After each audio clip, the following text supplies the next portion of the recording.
Teaching Tangents. Yes. We've agreed the name finally. Teaching Yes. Tangents. Number 4, Coffee and Chat. I was worried that you were not agreeing with the title. No, I'm agreeing with it. Number 3. Pilot. Hang on. Yeah, Pilot 1, 2, 3. 0. Pilot is 0. Okay, so... I mean, we can change it. We can say it's number 4 if we're really not getting the hang of it. Well, it's number 4, episode 3. Season 1. you have to explain your t-shirt because you've got a very cool t-shirt on today. Pickle Rick. And when you got seen it, the t-shirt, was that enough? You think? No. But I'm saying, when you got the t-shirt, you didn't know what Rick and Morty was. No, I know this is embarrassing. I apologize for this to everybody watching this now.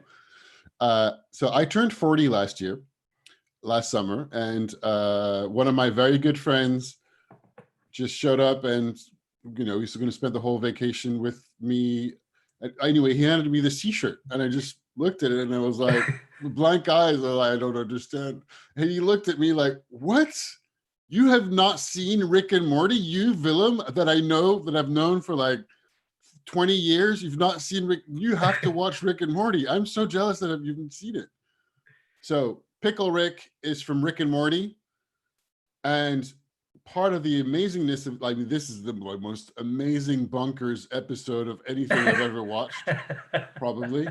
But you have two and a half or 2 and something full seasons before you get to this. Don't worry about it. Just watch Rick and Morty if you haven't. Yeah. And if you have, I hope that you appreciate the fact that I'm wearing the Pickle Rick t-shirt.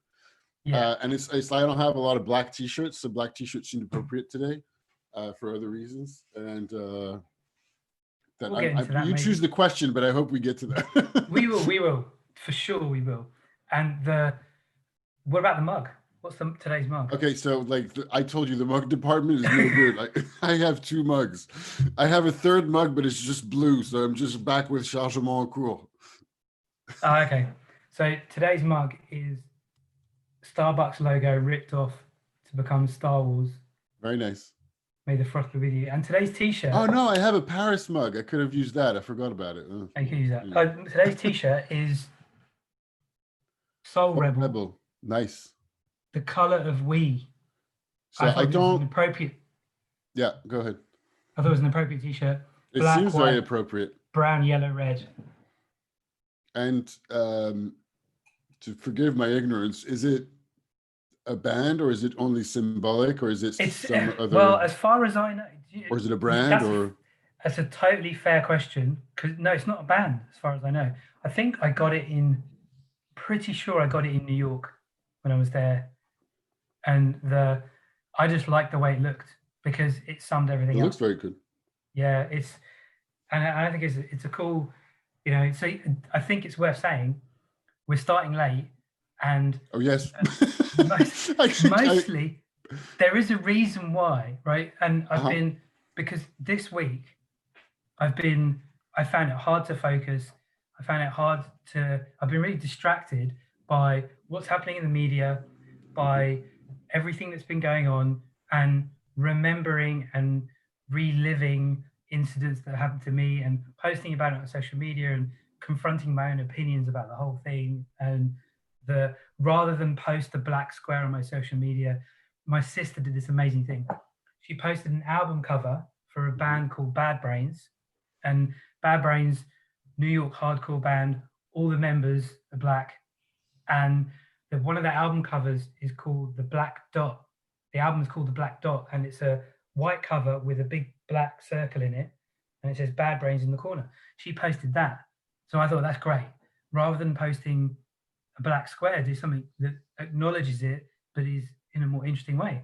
Yeah. So I posted a picture of Public Enemy, their album, Fear of a Black Planet. And it's got the song on it, Fight the Power, which is one of my favorite songs. And I love Public Enemy and all of the stuff that goes with it. And the week, because I've been distracted, I haven't been as present and as focused and as aware of what's going on, and I turned up late. Is that actually why? Yeah. And I was just thinking, I was behind on tons of stuff, and I've also been distracted, but really, really, really doing my best to focus and only keep the distraction and the finding out of what was going on to certain times, because I had given myself, I mean, I don't know, this might sound harsh, but I had decided that June, I need to focus and put a lot of stuff and energy out on work. And absolutely what's going on in the world is way more important than that.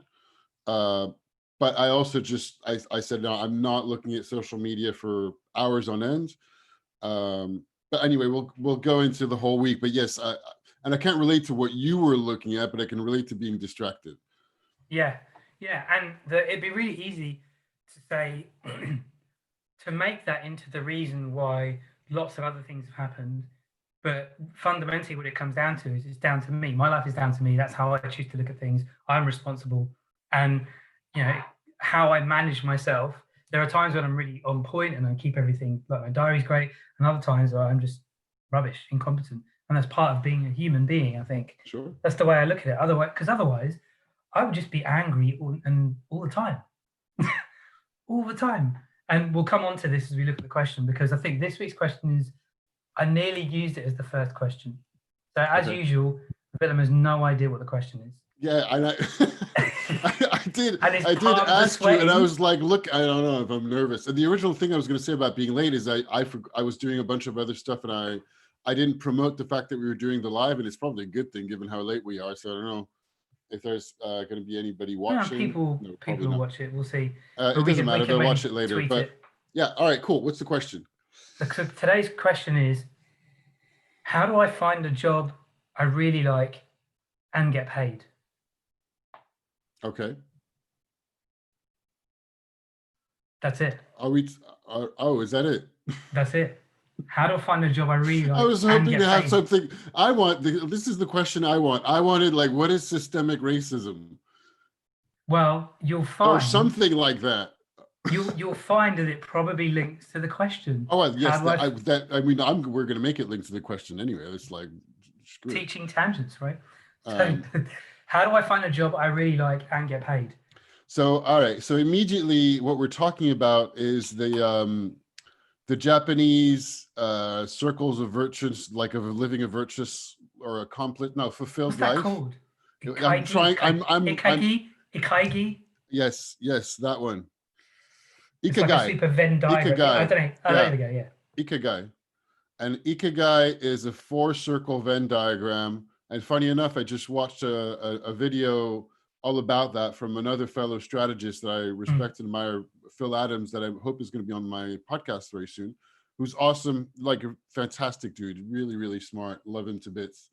I'm not close to him or anything, so I don't know if it's weird to say love him to bits, but I don't know. I think in English colloquialism, that's okay. I don't know. Yeah, that's fine. I didn't think anything of it.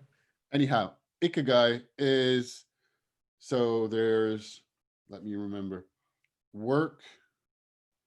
So there's what you do to earn money, what you love, what is good for society or something like that. Being service or something like that. Service. And okay, I'm just going to look at the circle. It was like you were trying to test yourself. Have you found it? Can you find it? Oh wow, there's sure like loads.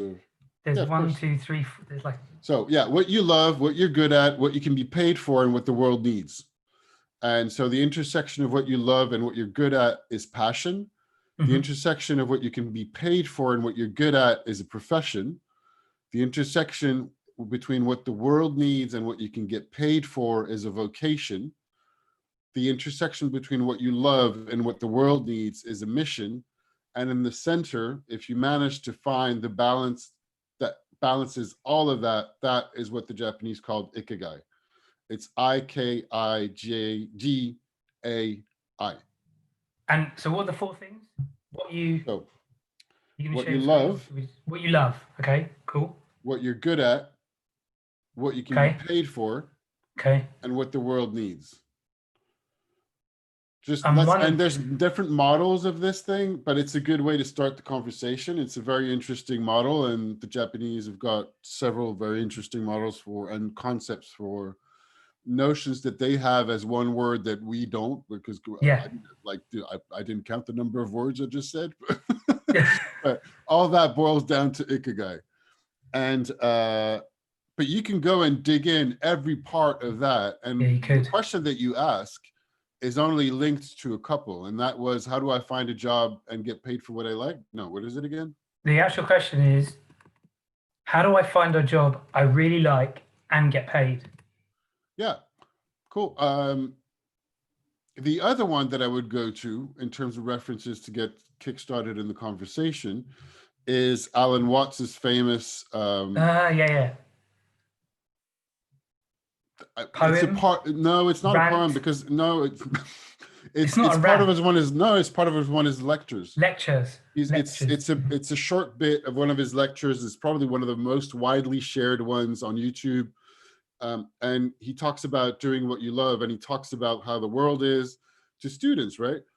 I'm badly paraphrasing this because I haven't listened to it in a little while, but the main idea being that don't focus on the money. Don't focus on trying to find money. You're not going to get anywhere. You're not going to be happy. And he illustrates that in very profound and fascinating and just vibrant ways. Vivid. I was hesitating between vibrant and vivid. And comes to find what you love. And this goes back to knowing yourself. And we talked about that. It looks like we're just going to keep talking about that, right? Maybe it's just me. Maybe it's I just do all the time. talks about that. And it goes back to get to find a passionate and do that so well that you will make and find a market around it. Don't worry about finding the job that is going, because all you're doing then, and it's not wrong to do that because you have to play with the system as well. Yeah. But to be able to play with the system, you need to be able to know the system, and the system is. Keep talking. I need to get a tissue. Yeah, sure. And the system is it's rigged. That's what it is. That's what I was meant to say. The system is entirely rigged. The whole thing is a sham. Absolutely, an absolute sham. Is sham? Yes. I mean, it's sham. Sham. And I mean, every one of them is going to be an easy segue into systemic racism because it's part of the system that we're talking about. But even then, so before we go, I mean, we can go there at any time, but I don't want to go there yet. I just want to ask you a question about what you're saying. So when you say the system is rigged, the system is rigged. That's what I was going to detail, but yes. Is it? Yeah, say a bit more. Is it like to serve itself, or what do you? Well, that depends which point of view you're having, because we live in an extremely complex environment, right? So, of course, it's not really rigged. There, insofar as far as I know, unless there are some people that really are correct about a table of grand masters or reptilians somewhere under a mountain that have tunnels covering the whole earth, something like that. And in case that's really, I don't think so, to be honest. I don't think it's so easy to be thinking in that direction, because we go to simple answers and we want simple answers, but we live in extremely complex. It's just mind-boggling. Our human tiny small brain, even though it's the biggest of all the mammals, sorry for maybe like whales, but anyway, can't comprehend how complex the whole system is that we live in. So it's not rigged insofar as there's a person that decided, or even a group of people that said, well, actually, let's just do it that way. However, and that I watched another video about the news and the current state of the news and conspiracy theory, which is relevant to what I was just talking about before, which made a very good distinction in talking about how a system is rigged, is that there are conspiracies that does exist. There have been proven by very serious investigative journalism and reporting, uncovered actual conspiracies where there's a group of people, a cabal, or whatever, a group of people lied and cheated for their own purpose, and then that is a conspiracy that exists, right? On the other hand, not everything is at all, and most things are not actually. And that's where we start talking about conspiracy theories. And in French, there are two different words that allowed for a distinction that is not as easy in English. The example that was used in the video was the big tobacco industry. And they showed a video of the big tobacco industry testifying in front of the American Congress lying under oath in the early 90s, Wow. saying that their findings show that tobacco has no negative effect on health. Wow. And they are lying under oath. Mm. So that you can link back to, that is a conspiracy, because they knew from their research that tobacco, like smoking, is harmful and causes cancer. Mm. But to avoid hurting their bottom line, they lied under oath, and there's a whole other background to how that happened. Whenever I end up with discussions about looking at finding what I love within a system of the current economic system we operate in, I always seem to end up thinking about how much the profit motive drives our behavior. Yeah. And all the consequences that go with that. And then also, what I was taught in economics when I studied it is the idea of scarcity. There's not enough, therefore I need to make a choice. And that idea of scarcity drives so much of our humanity, and a lot of the negativity in the capitalistic system that we live in. Yes, in the capitalist system we live in. And so much of the negative consequences come from, I think, those two ideas: the profit motive and fundamentally scarcity. Mm-hmm. Even though there's enough resources for everyone to be living the kind of life they want, but we lack this is my opinion, right? That we lack the will to share it around and share. Yeah. And whenever I remember getting into discussions with this with my dad, and my dad's like, "What are you talking about? No, it's a dog eat dog world. It's you have to think of yourself and all of that." And I'm like, "No, we could share." It may be my idealistic kind of lefty feeling. I have a bit of utopian perspective on that one, but we need a bit of that in the world. I think so too. And I think we do. It needs to be, and at the same time, and by the way, the utopian rules, or no, this kind of utopia, like we could just share, versus the scarcity and greed, with rules like corporate rules saying that you need to pursue profit at all costs, and that is your duty to the shareholders. So that's a rule that's by law. That's made up. We wrote the law. We could have written the law saying, well, actually all excess profit goes to, you share it. And some people are trying to rewrite it. We need to rewrite those kinds of laws. And that's not only utopian, by the way. It is not. It's like we are destroying this planet triple speed. I'm not particularly the biggest of environmental person, but I am getting there, because I'm getting there, and I'm getting there on a lot of different things. We are destroying our habitat very fast.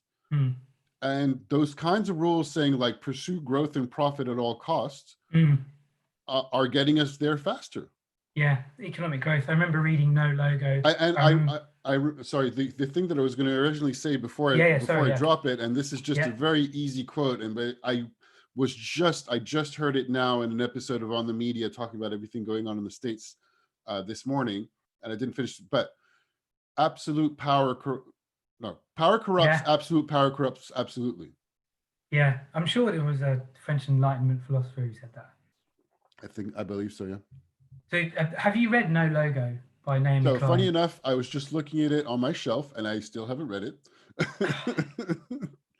I read it. I have a lot of uncomfortable and embarrassing things in my life, and that's one of them, even though I work in advertising, and I should read and see a lot more. But tell me more. Her books are great. So I've only read two of her books. I read No Logo and I read The Shock Doctrine. And I'm pretty sure she coined the term, or popularized the term, disaster capitalism. The idea that a country starts a war, destroys it, goes in and rebuilds it sends in the corporations to go in and rebuild it and profits off it. Yeah. So that, but there's so many. I need to read some more of her books, because I can't remember what they're called, but they've got great titles. There's another one that it's off, but I haven't read them. I'm sorry. It's just like, it's embarrassing. It's one of the embarrassing things for me. Well, that book really changed my outlook on globalization as well. But the other thing is, have you read Culture Jam? No.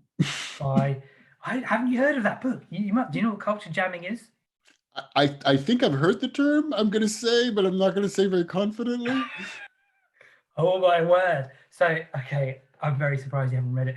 So it's by a guy called, I'm going to absolutely make a mockery of his name, Kalle Lasson. Kallelasm. Okay. And he wrote this book, Culture Jam. Culture jamming is taking the distinctive brands that we have around us and repurposing, reappropriating them to poke fun at them. That's basically what it is. And that I love that idea of, like, one of the things I saw, and I think it was in No Logo as well, was Gap Athletic being re-highlighted, and the words to spell out the colors used to emphasize the word apathetic in it.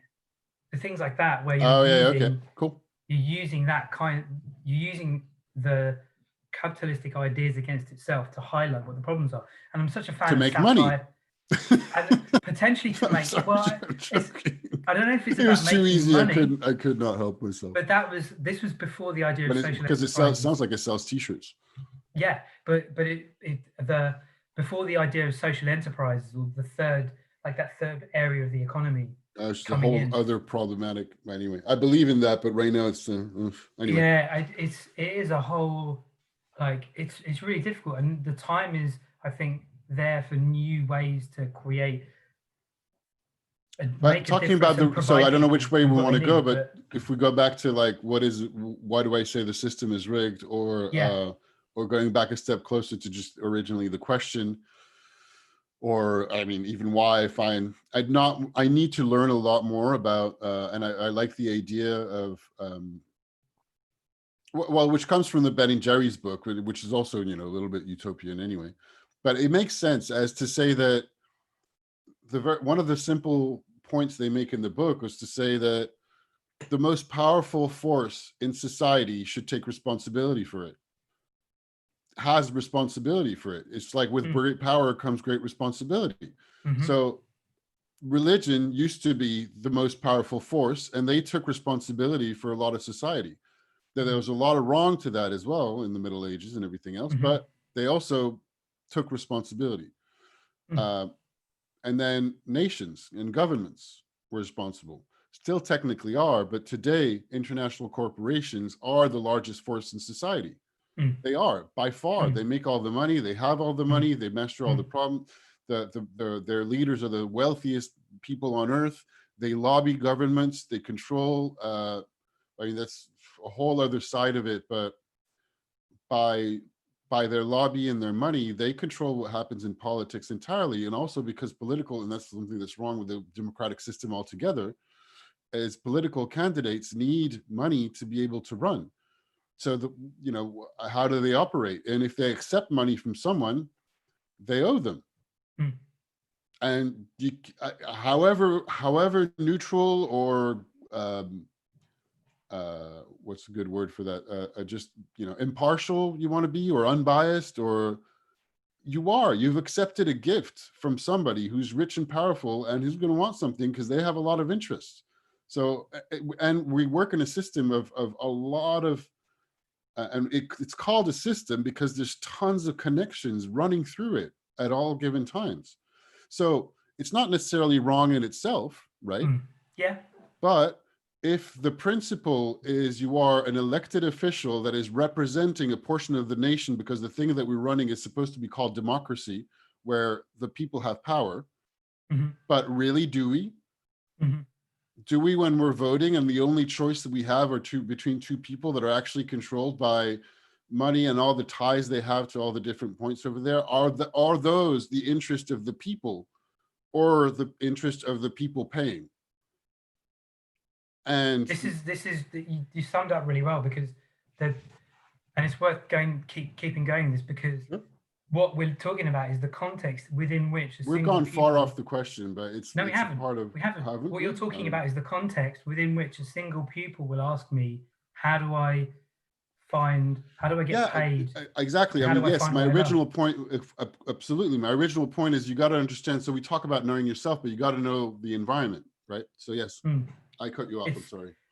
No, it's that all of that is going on, and then you've got, like, a 14, 15-year-old in my class asking me these questions. And I suppose by virtue of the fact I get to teach business, I get to talk all about this stuff. Sure. And then I introduce other things like the British Empire, like the East India Trading Company, like raping and pillaging its way across the planet for resources and all of that. And they don't know this. We're I just had not I had a taught about fantastic. this. I mean, I don't know if it's fantastic because it's kind of dark, but because it's kind of dark. The East India Company is kind of dark, and what happened is kind of dark. But I had this vision of basically when I was walking around yesterday, and I went to the Black Martyrs protest in Paris, and I was thinking, but basically what happened is the same thing that's what's happening today with venture capitalists and investors into Airbnb and all the unicorns out of the Silicon Valley, more or less.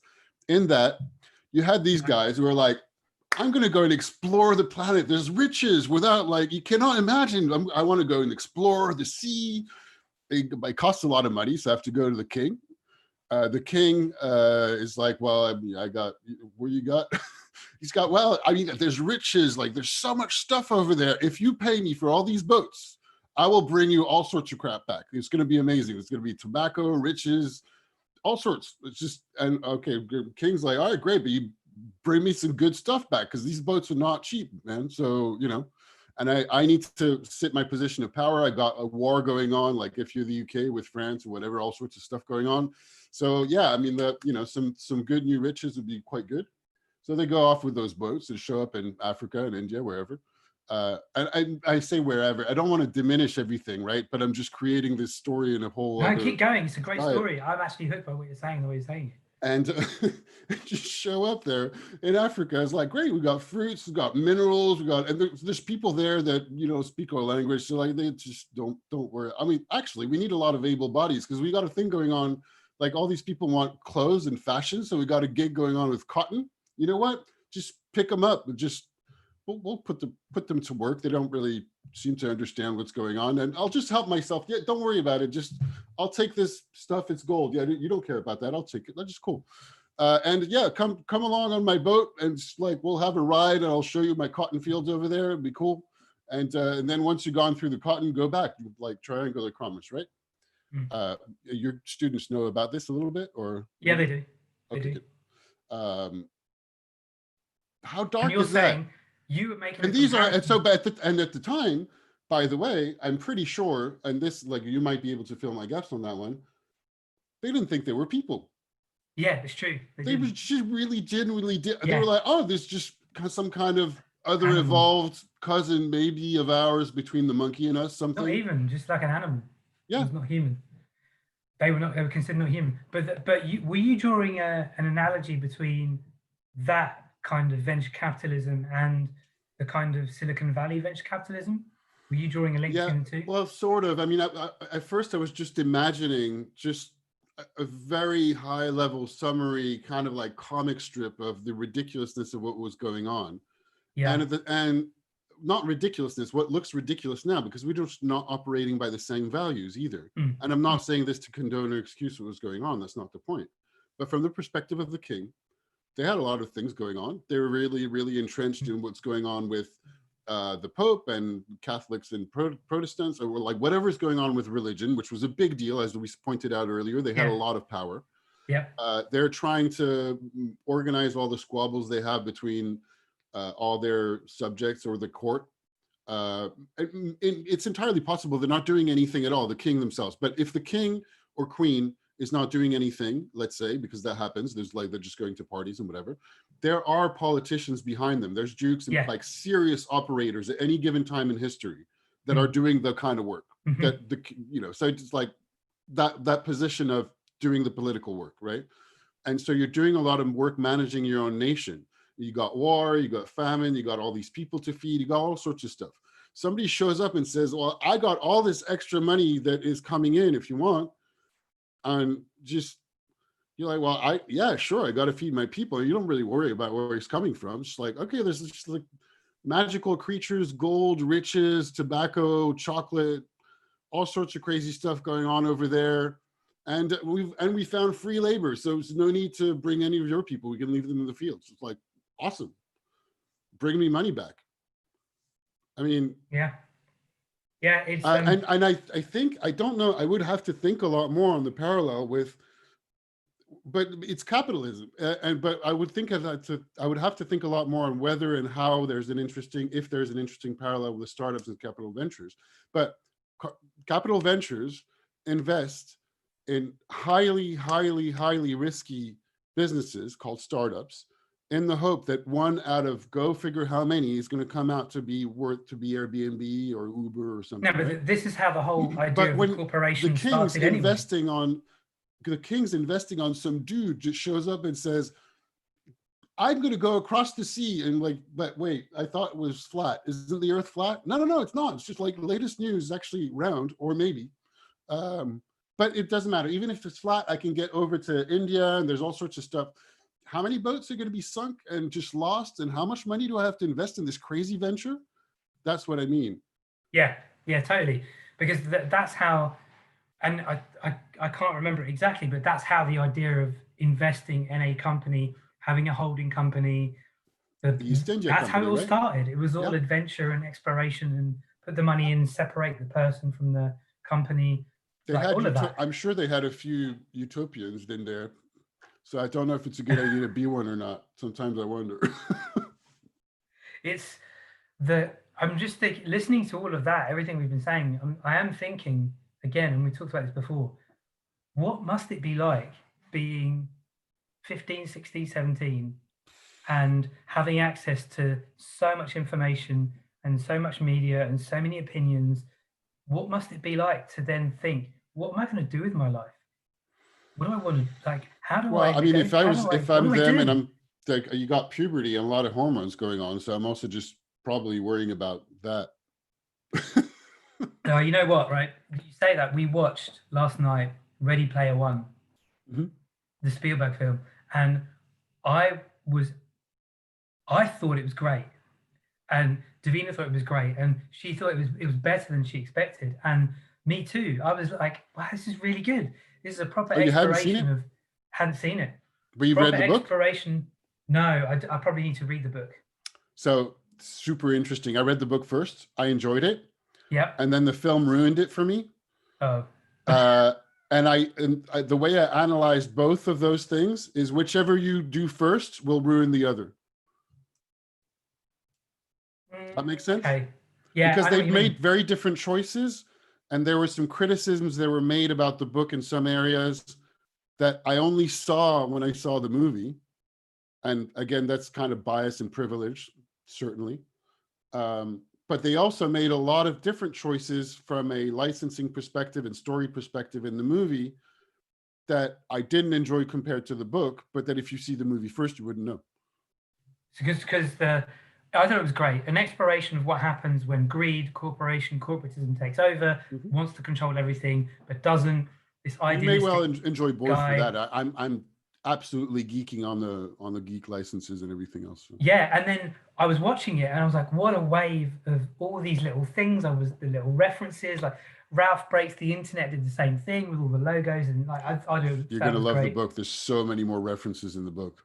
I was like, wow, this is, and I couldn't keep up with it. And then I was thinking, kids watching this, because it is a kids film, really teenage film, they're not going to know half these references. That whole thing with The Shining, like, really? How are they going to know that? It was, I thought it was really well done. But then that wonderful idea of a plucky bunch of kids bringing down the system. Yes.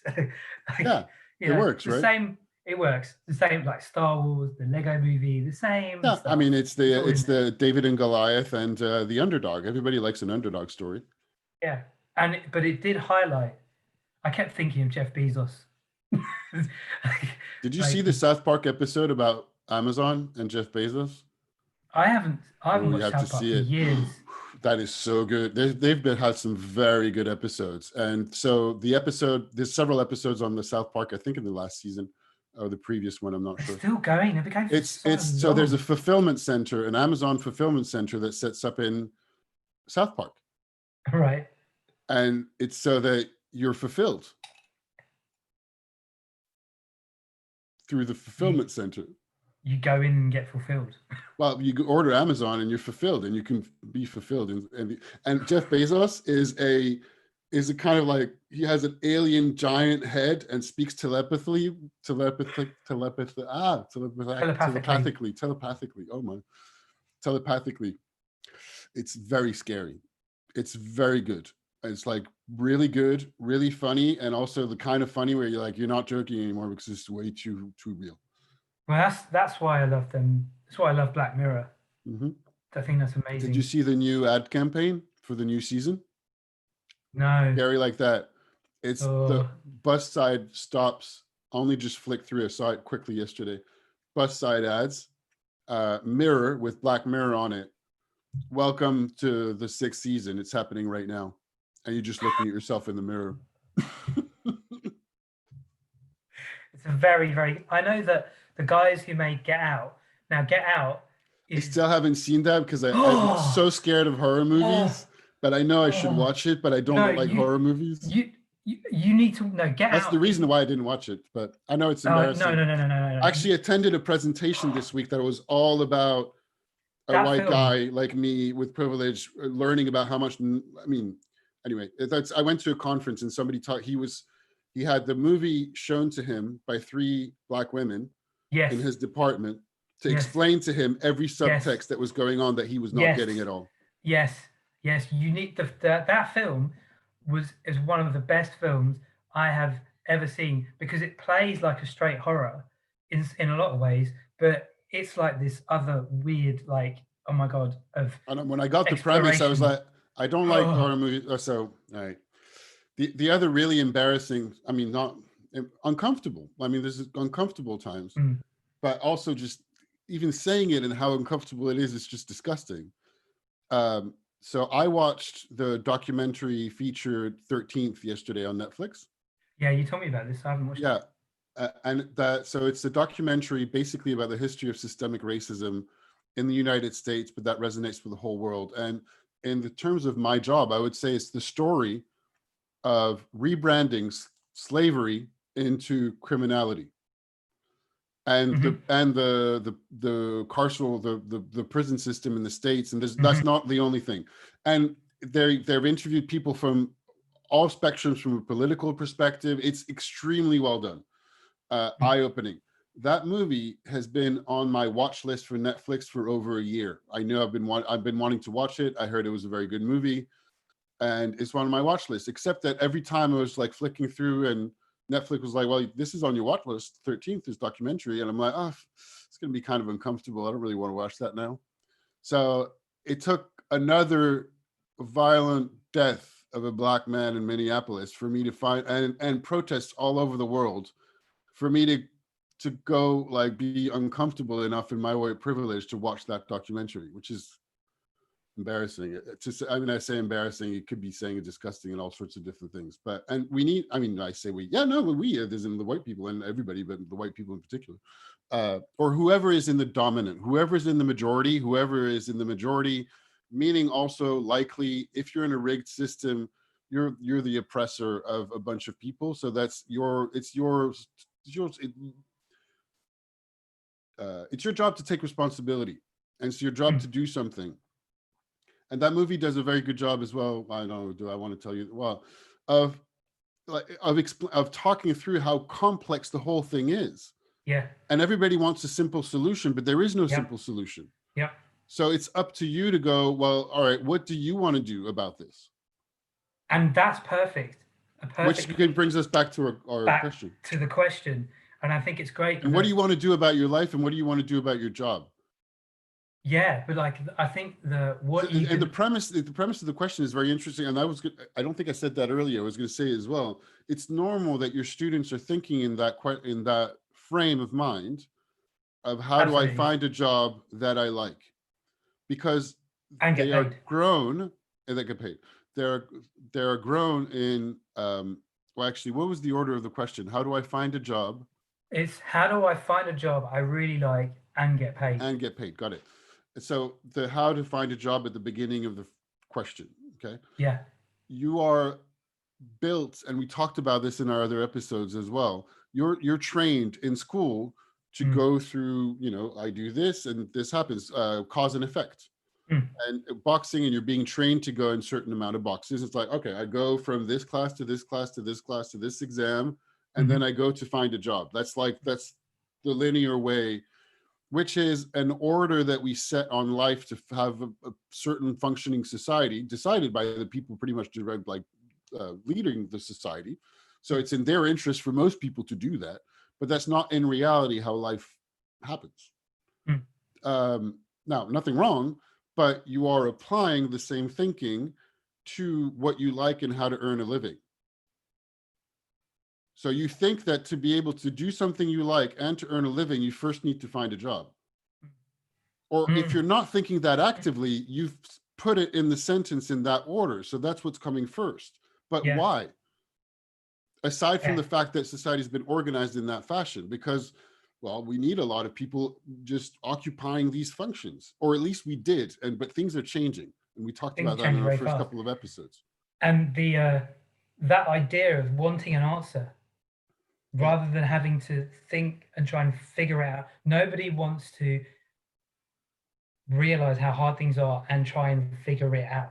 They want an answer, and they look to me. And they want somebody else to deal with it, like political system, the elected person, the teacher, whoever, so that I can go back and watch TV. Believe me, I don't want to do anything. I just told you like how embarrassing it is that, oh, I'm not going to watch 13th now. I'll do that later. But you actually went. You went to the protest. I saw one of your videos. And I did, yes. I went to the Black Lives Matter protest in Paris yesterday. And that's like? So to me, it was the least I can do. And for context, let's remember that the protests are forbidden right now in France. Were and are. Okay. Which is a huge violation to democracy and freedom of assembly. Huge. So I was also tired yesterday because I came across a New York Times article that was just basically summing up what was going on and the French people being unhappy with Macron, to the fact that just culturally we like to complain, which I think is disgusting and really disappointing in the New York Times, because it's just tabloid stuff. It's not the kind of quality writing I would expect from them, or hope anyway. And so our freedom of assembly has been removed in the context of the healthcare crisis of the coronavirus, COVID-19 stuff, right? Okay. Now it's been lifted and it's more lifted. Now we have George Floyd is basically murdered in front of a camera by police with neck. We all know that, right? So protests going all around the states. Police violence has been going on in this country as well for years, like serious. And and we've just had 2 years of Yellow Vest movement that I knew very little about, that I'm catching up big time since I moved back here, and even more since the beginning of the confinement, mostly because I lived abroad and I was just busy elsewhere. And honestly, I don't think of myself as a very politically activist minded person, but when I talk to people, and I do this in every kind of area, and we talked about this as well, is I usually assume that, and I'm realizing this more and more, I just assume that people know what I know. So I don't have to say it again, because I've heard that from other people. And then I realized I'm like, yeah, this thing. And somebody's like, wow, I didn't know that. That's really cool. You should tell people. I'm like, really? But these other 3 people told us, they said it. So I don't do really, that's redundant, isn't it? What you're saying, just to add something in there, what you're saying is, to me, the exact reason why we have this podcast, this live stream, this YouTube. Yeah, it is. No, and I don't really thank you for it.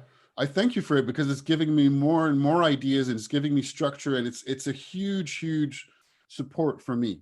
Like, really, it really makes a massive difference for me. And if it makes a difference to your students and to you, and we're having fun, interesting conversations, then absolutely worth it. So to your question, so I started looking, and just like the uncomfort of the looking at, wow, I haven't looked at that documentary, just because it would make me uncomfortable in my white privilege.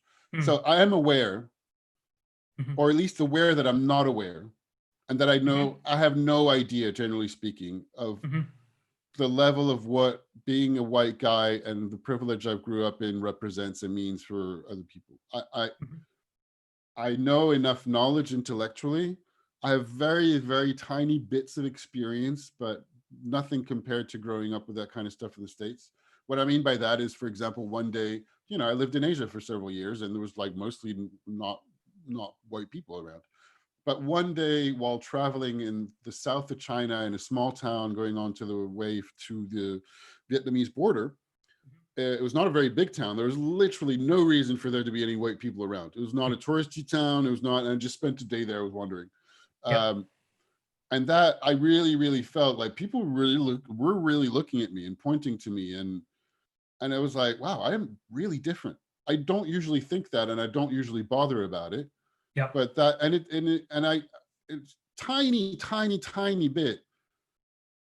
Tiny, I can only imagine. And I'm not saying I can relate in any way, shape, or form, but that people of color and Black people in certain countries live every day in a whole environment not designed for them. And so I was there in China, in a town called Jianshui, I think, if I remember correctly, close to Tonghai in Yunnan province. And I don't read Chinese. Everything's in Chinese, not touristy. I was doing everything with my Google Translate back then. It was a long time ago. On an iPod Touch, first generation. Wow. That only had Wi-Fi. And so what I did was, when I was in the guest house, in the dorm room with Wi-Fi, I would think, okay, what are all the phrases I'm likely to need, and screenshot all of them. It's like Google Translate from English, like, where's the bus stop? Okay, where's the restaurant? I want noodles, more spicy, or whatever, just whatever I could think of. I would spend a while going through. So I had a huge collection of screenshots of all the different things of like, okay, well, I can't say this, so here's what I'm trying to say, more or less.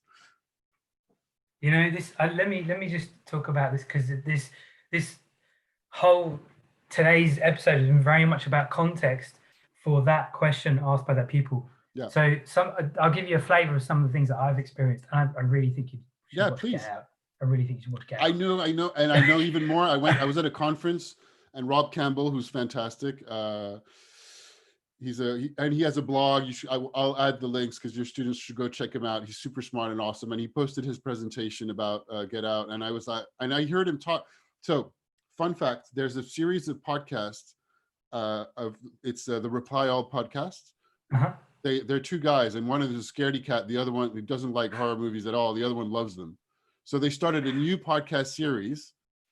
Called the Scaredy Cat Movie Night, and the object is, each episode they watch a movie with the objective of getting him rung by rung on the horror movie line to be able to be ready to watch Get Out. That's the premise. Oh wow. So they're making it like an adventure of watching all sorts of movies. And I still haven't listened to it, because every time I listen to it, I'm like, oh, no, I don't like horror movies either. I've seen a few here and there, but I'm like, it's obvious, and it's really good that we have this conversation. And I hope there's white people listening and students listening to this, because that's the main. I go on about it all the time. One of my colleagues says he doesn't watch horror sorry, let me either. finish this one. Sorry. Yeah. Before we go, it's uncomfortable. That's why I don't like horror movies. I don't like to be uncomfortable. The same reason I don't really like to think about racism too much. Nobody wants to. All right, but would you go on a roller coaster? Yes. That's uncomfortable. Not to me. But things are uncomfortable until they're not. I was very scared of going on a roller coaster when I was a kid, but I really wanted to. And then one time I did, and I loved it. So just like people love horror movies, to them, it's not uncomfortable. No, this is really good. What you're saying about the discomfort. And it's very important. Discomfort not wanting is super important. Yeah, not wanting to confront what the idea of racism, or the idea of systemic racism. Yes. Because so there's a few stories to tell. Yeah, please. Let me shut up. I know the point, but the point of the thing is, you ask me questions, but in this case, I'm like, oh no, I think actually it's perfect that you ask me questions. It's totally perfect. But there's a few stories. So the one is, like, until I was angry, like until my early 20s, when I did the forum and like everything shifted for me, that I was angry, like all the time. And so was my sister. We were both angry, and we had no understanding for why we were angry. And being a heavy metal fan, once I got involved in the heavy metal subculture, did you know you were angry? Yeah. Did you think of yourself like you're angry, or like people told you, or? No, I knew I was angry, but I had no reason. I couldn't understand why I was angry. I was just like angry. Yeah. And then being part of heavy metal, the heavy metal subculture was like, oh man, I can listen to all this stuff and be angry. I can listen to Rage Against the Machine and Machine Head and like Metallica and Led Zeppelin and the Jimi Hendrix, and like the listening to Seek and Destroy by Metallica off their first album, this fast, aggressive music. I was like, wow, this is great. Rage Against the Machine, just like, it was it. The song Know Your Enemy is one. If you know the song, like just the last line, the last verse of it, it's just like explains so much of everything. But I had no context for it until I got older. But frequently people would say to me like, why are you so intense? Why are you so angry? Like, why do you go on like, and then I start going on about like being brown and all that kind of stuff. Like people, oh, why do you always have to talk about that? I remember in sixth form, I'm 17, 18, and I said something about race or something. One of my, he wasn't my friend, but one of the guys in the class said, oh, racism doesn't exist. You're just going on about it. I was like, you don't have a clue. You don't have a clue. You don't know what's going on. And you were how old at that point? I was 17. Yeah. But it was only in my this guy is probably repeating something he just heard, like we did, right? Yeah, totally. But it was what it was doing was no, it's fine. What he was doing was he was taking away from my lived experience. And I have that with pupils as well. When I say, oh, I have to just think a little bit differently and work a little bit differently as a teacher because I'm brown. And they're like, no, I do. But it was only in my mid-20s where I realized the catalyzing incident, the thing, and it kind of hit me. And I've written about it. And about 10 years ago now, so I realized in my mid-20s, I wrote about it in my 30s, and I shared it with a couple of colleagues, but never really said much about it. Now it's on my blog. And I put it on my blog, and this week, listening to everything that's been happening, I put it on social media, I linked to my blog, and I have this story. And it was so much of an articulation of where that anger started. Once I realized it was like, oh, now I can see what's going on. So I was 4, and I'm sitting in the nursery, and we're playing this game where you put your hand on the table, then someone else puts their hand on top of you, then someone else puts their hand, then you put your second hand, and then you pull out your hand, and you just like, it's the coolest thing when you're 4. And I remember this table's blue, that blue plastic that you have in suburban like nurseries. I put my hand down on the table, and I realized my hand's not like everyone else's. It's different. And like from that was it. That was it. And then lots of little things like that was it, and that was the anger started. That was, I think, that's when the anger started. I mean, sort of, pretty much. That's the. But yeah, and then it became anger, and it became like in sixth form, my like 17, 18, my group of friends, they're all white. I didn't think anything of it, and then there'd be little things that would come out. And recently, one of my old friends from university, she told me, actually a couple of people have told me this. The first time they heard the idea of white privilege, they were like, no, what? No.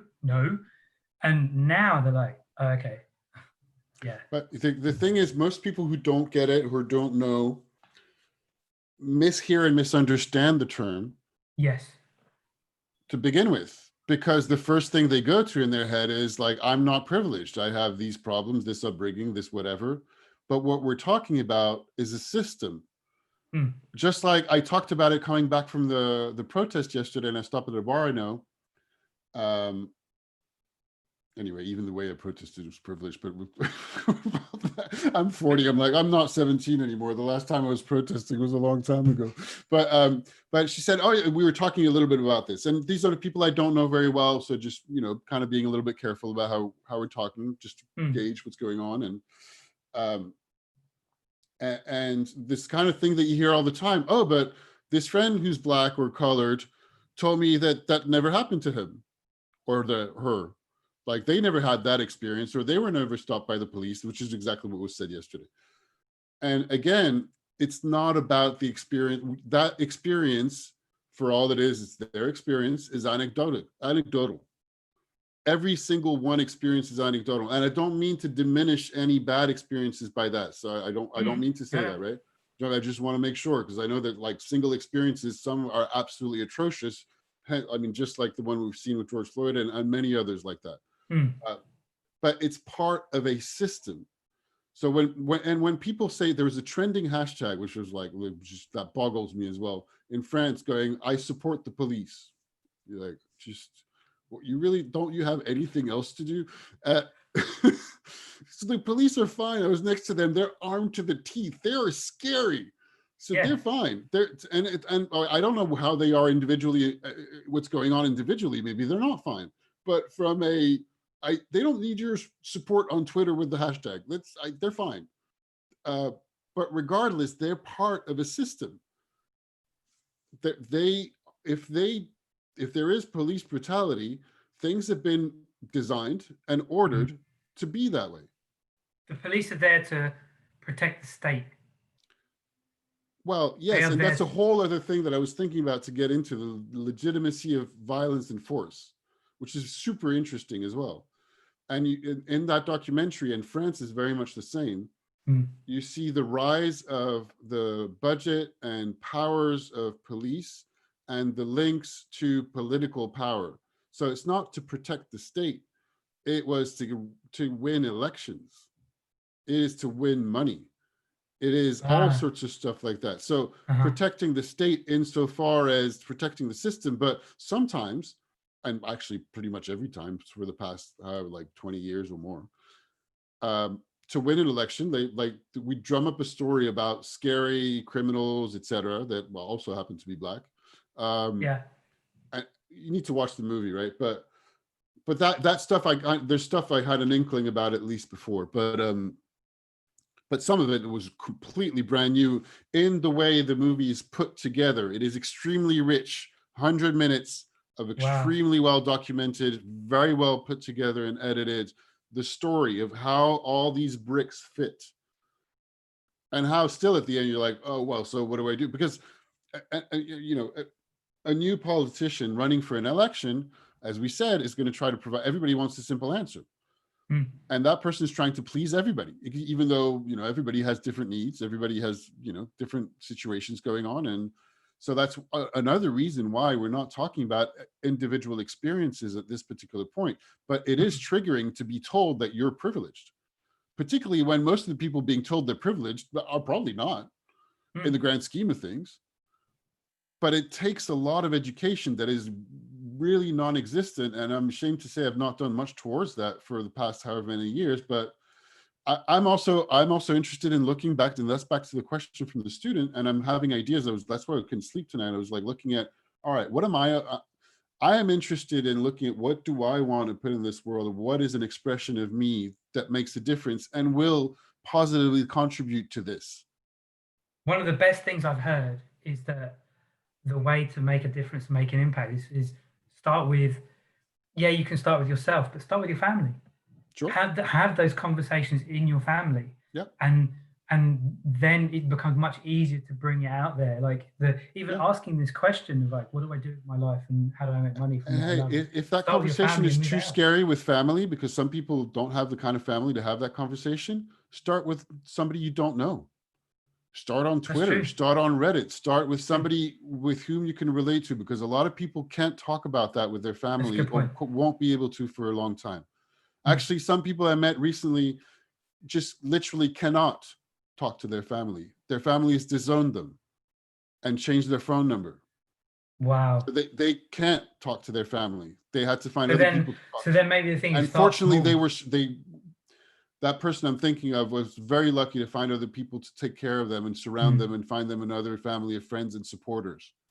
By the way, on that note, it's like, I know it's so weird, but it's also Pride Month. And this particular story was about somebody who came out as being, a lesbian, and their family disowned them, and their family won't talk to them. Wow. So I can only hope that somehow will unlock sometimes.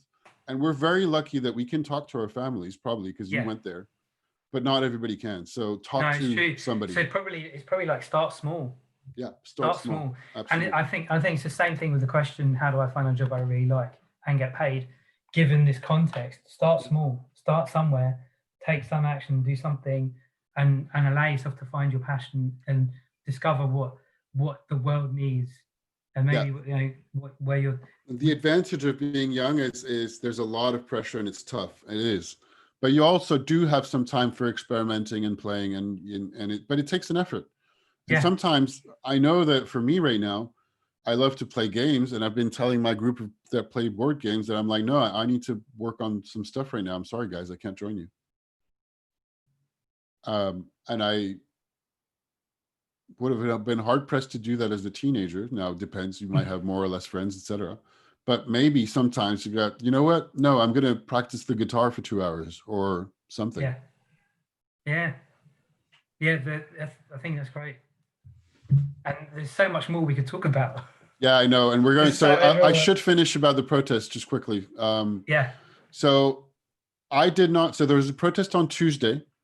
As I said, there was a lot of cases of police brutality that are similar to the George Floyd case, that are much older, that had nobody brought to justice in France. A lot of victims of rubber bullets during the yellow vests. So right now, another good thing is that it is getting, because of, I mean, it's horrible, but because of the US protests, it's getting a lot of widespread coverage. Now, in my media bubble, I checked a couple of the other media bubbles, or like, it's kind of nasty there. There's like front page cover of all the people looting, you know, kind of thing, black savages, which is. They use that phrase? Not that phrase exactly, no, but I can find it if you want. So it was the people who were talking about it? It was a front page cover of a national big magazine that is proudly right-leaning that posted, that posted a photo about the protests yesterday. So there were 2 protests scheduled yesterday. So there was one protest on Tuesday in front of the courts of justice for justice for one particular young man that was killed after being arrested by police in 2016. And he's kind of like a leading symbol for all the others at the moment. Like, you know, like when we talk about George Floyd, we mention George Floyd, which means George Floyd, but all the others as well, right? Or at least that's how I take it. No, me too. The same thing happened in the UK. And so that protest was dispersed, and then so I didn't know about it. I was like focused on work, and then I said, okay, there's got to be something going on Saturday in Paris, and I need to show my face to that thing. That's the least I can do. It's symbolic, but it's something. And I knew we were going to probably talk about this today as well, so I was looking forward to that. And I amplified some voices. I just retweeted stuff. I retweeted stuff. I gave money to bailout funds, and there's an awesome bundle on Twitch, on itch.io, 743 games, video games, indie video games, tabletop role-playing games, tabletop games for $5 that is going to bailout funds. And you can give a lot more, and you should give a lot more if you can afford to. But if you can't afford to, and you're just a teenager and you're a student, you can get 743 games for $5 right now, which is a very good deal. There's some awesome games in there. And I'll post the link to that as well. So point being, I went to the protests. I found out there were 2 different protests, one at 3 p.m. in front of the US Embassy, and one at 5 p.m. in front of the Eiffel Tower. The 3 p.m. one was led by an organization called the League of Defense Against Black African, the League of Defense for Black Africans, something like that. That's how it translates. It's in French, right? Except there was talk, and I was just trying to find people on Twitter, because I'm like, I have, as I said, I used to protest when I was a teenager. I haven't done any of this in a long time, right? Or just maybe tiny amounts with my mom. It's like, we could talk about my family history on that side of things. It's a whole other topic. And I note that there were other people going, well, that's really problematic that organization is frontlining that particular protest in front of the US Embassy, because the leader has multiple accusations of sexual assault and rape. And there's a bunch of different accusations of that organization being anti-Muslim, and like religious, and you're like, we don't want to be associated with these people. And I'm like, oh my God, I'm the white guy, and there's a whole other host of things going on there. So somebody was like, oh, that's problematic. I'm like, well, you're not going. I'm American and French, so it makes sense for me to try to show my face in front of the U.S. Embassy for that protest. Right. And it's gonna be much bigger than them, but you can be sure, and just like the people were saying on Twitter, this is gonna be taken over. And of course, what was taken over was that magazine saying, oh, look, these rapists, anti-Islam people are protesting for Black people. Okay. Basically, so it's not. I mean, there's something to the tone of their looting and destroying everything, but I don't know if the word savages was used. I would have to go back to it. But sad. So I go and they blocked off the whole huge area around it. They blocked off Fort of the Bridge. Almost half of central Paris was blocked off with riot police. So the Tuileries Garden close to the Louvre, which gives onto the Place de la Concorde where the U.S. Embassy is, you just could not access. Wow. I was doing a bunch of stuff before. I kind of went easy, not really thinking about it.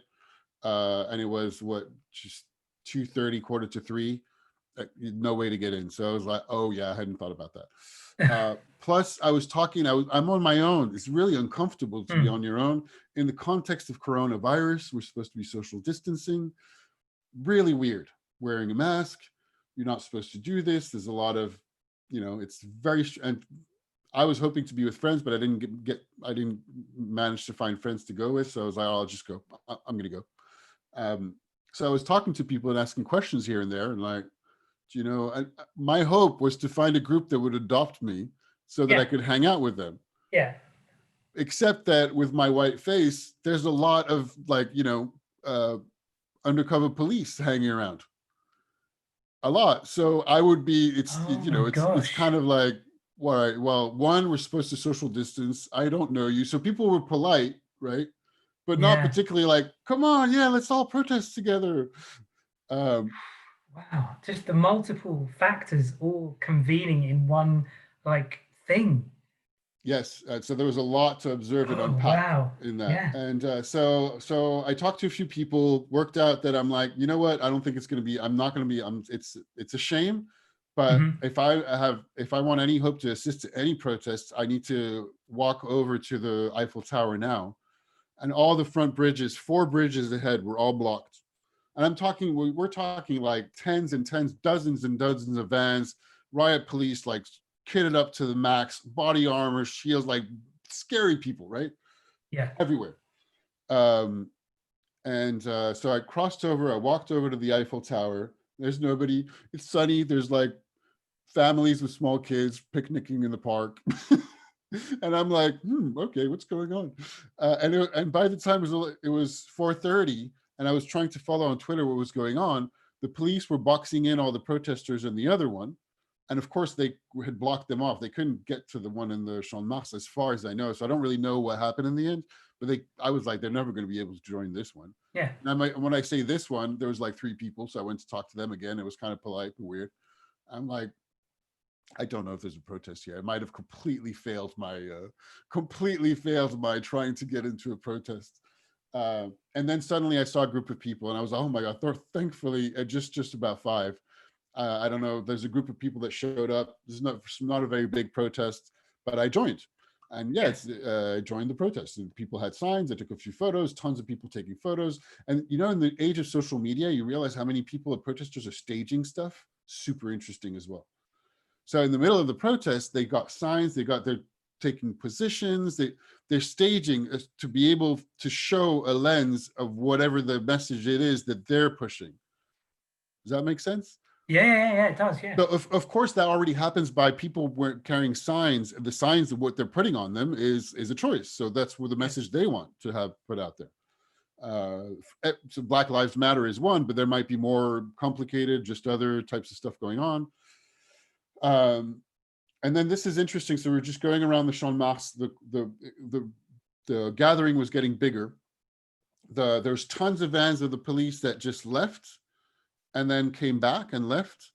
So I was trying to figure out, are they needing reinforcement on the other side because there's other protesters, or are they making space to let the people gather for a while, or But in any case, I was like, they're not thinking this is tiny. They're not thinking this is particularly like a big deal. So they're taking their distance, which I'm like, that seems like it's good. And then after a few runs, after maybe half an hour, the top of the file of the gathering turns. And so they were kind of going around the park and turns to go towards the few vans left of the police at the edge of the park. And I was like, wait, we're all, because you're part of the mob now. So, right. Yeah. So you're like, goes that way. And I was like, wait a minute, how was this decided? What's going on? And I did a bit of chanting, but again, I'm alone. It's weird. So if a group it needs to be group organized. So I would join and start chanting and clapping at certain points, but otherwise I was just like, it's good I'm here, but this is weird. And the group veers towards the police and just like goes to step in front of them. And I'm like, I'm not sure about, I want to go into provocation at this particular time. These guys are scary. They're a lot stronger than us. So, and I had heard of a really super interesting interview about the Yellow Vest movement and some of the more radical fringe parts of protest movements that want to go into provoking to be able to, so there's a cat and mouse game a bit, right? To provoke things so that they can get stuff on camera, they can get stuff riled, they can get people riled up, they can justify that there is, for instance, police brutality, for example, right? And I was like, I don't think I want to play that game. I'm sorry, right now, not my thing. Like right now, this second, I don't think that's the right thing to do for me. So I started taking a step back, and then somebody was yelling and talking really loud, and I went to chat to him. I was like, ooh, he seems to know what's going on. And he did. He was like an old hat of a young black guy, but other yellow vests were showing up. They did all the yellow vest movement protests, and there was a lot of violence. And he was taking a step back. He's like, no, this is not good. Well, what's going on over there? I was like, okay, you know what's going on, so I'm going to listen to you for a while because I don't have experience with this stuff, like not recently. And he's like, he's like, I think the people leading this thing are not used to it. We've been in the yellow vest thing for a year and a half. They're violent every time. Don't go to contact right now. Like now is not the right time to go to contact. And I think these people are just like angry with the Black Lives Movement thing, but they don't know what they're doing with protesting. Protesting in the environment and climate in France of the heavy repression of the yellow vest movement. For the past 2 years. Because I've never been in a protest ever. Have you never been in a protest? Never. So people tell me that, and maybe it's like, so I was in all the protests in 1995, and I led my high school to go protest. And I made an impassioned speech from the top of the thing with hundreds of people talking. And I was I'm a teenager. Of course you should fight for this stuff. Fight for what's good. I've never done it. The only thing that I think comes and that close was actually it was related to racism, but it was the only thing I think that but the only thing I think that comes close is being at a heavy metal gig, like that sure maybe that emotion, but like things like traveling, going to new countries, like going to new places, I get nervous. No, it's normal to be nervous. I was nervous as well, even though I'm used to this kind of thing. So to finish quickly the story, it didn't last much longer for me. Oh, sorry. There's a different level of nervousness that I have, I think, and my sister and I have talked about this because we're not white. Of course. I think so. Go on. But in a protest where there's a lot of, unfortunately, by the way, I want to mention there were a lot of white people in this protest I was at. It was small, but there were a lot of white people. So that's good. I think it's a good thing. So I waited a bit. I was hanging back a little bit with those other guys, kind of hearing their stories, which was cool for a bit. And then this is where I'm like old and grown up. So they didn't stay at contact very long. They chanted a little bit and then veered back off, and there's more people. So they kept kind of going around. But I had a phone call that I was expecting for potential work. So I just took the call and I just walked away a little bit. By the way, in the middle of all this is also surreal. In the middle of the people chanting and protesting, not a very big group again, right? But big enough. There's still those families having picnics in the middle of the lawn. And we were just marching around it. It was so, and the riot police on the edges. Very weird. Wow. And people were just like lounging by the Eiffel Tower, just looking at those people protesting. I'm like, this, and it's almost like you could picture perfect see the different levels of everything going on. I mean, you could see the different levels of people going on. The people that clearly did not feel like that was part of whatever was going on for them that Saturday, at all, wherever they come from. But if they live close to the Eiffel Tower, they're probably pretty wealthy. If they could have come from elsewhere, right? But that's very, very interesting. So I took my work call, and I mean, I'm an independent work. I've not had a lot of work at all the past 3 months. Like, and I say not a lot. By not a lot, I mean zero. And I don't want to say this publicly, but it's true. I've not made any money. Like, all the stuff that I had going on got canceled. I worked on some pro bono projects. I worked on a volunteering project. I did a lot of work. I had a lot to do, but income wise, not so great. So I really need to have stuff happen. That's why I'm focusing on work, and I'm focusing on, but equally focusing on what is it still, to the idea, what is it I want to do, and what is it that is my expression, and keep looking. And so you don't have to, if you figure it out at 15, good for you. I didn't, and I'm still working on it at 40. So don't worry. The intention, the wanting, the doing stuff for it is what's most important. Is back to that example of that time you said, you know what, guys, no, I'm not going to come and join you to do whatever. I'm going to work on my guitar for 2 hours because I've been wanting to do that. Yeah. So taking action towards what you want and experimenting, having fun with it, playing. It's my thing. Because that sounds exactly like what you're doing. You're in the process of exploring, creating, playing. I am, and I'm having like tons of ideas based on new stuff that are not public yet. Did you say you got a paid gig? You did, didn't you? Yes, I do. So I got 48 hours to prepare a super cool seminar for last year's students of a big communication school. So they're past their degrees. So they're like 25, 26 kind of thing. And so this is like a special master's on top of their bachelor's and master's degrees. I'm not sure. I've not even had time to look at the whole school. I've heard the name of it, but otherwise, I don't know what curriculum they're in precisely. I think I know. So that's super cool. So I got the phone call, awesome conversation. And I was just in the middle of the protest near the it's a lot of space, not a big protest. So I could just walk to the side a bit. Okay. And while I was on the phone, I was like, okay, well, number one, I got 48 hours to get this stuff out because it's on Tuesday morning. So that's not a lot of time.